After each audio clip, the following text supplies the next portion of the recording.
Officer in charge Raiganj থানা, সিরাজগঞ্জ জেলা। আপনারা জানেন যে সিরাজগঞ্জ জেলার রায়গঞ্জ উপজেলাতে চান্দাইকোনার একটি বিশাল বড় হাট বসে। কুরবানি উপলক্ষে এখানে হাজার হাজার গরু ছাগলের আগমন ঘটে।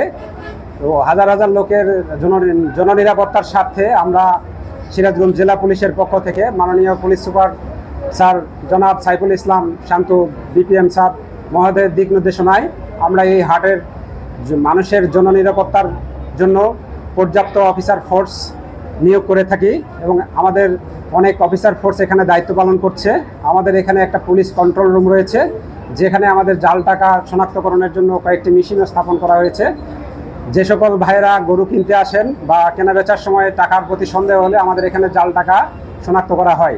তো সার্বিকভাবে এখন পর্যন্ত আমরা খুবই সুন্দরভাবে ডিউটি পালন করতে সক্ষম হয়েছি। আশা করি সুন্দরভাবে এই ঈদের সকল হাটগুলোতেই এই নিরাপত্তা বলয় জোরদার রাখবো। ধন্যবাদ। আসসালামু আলাইকুম।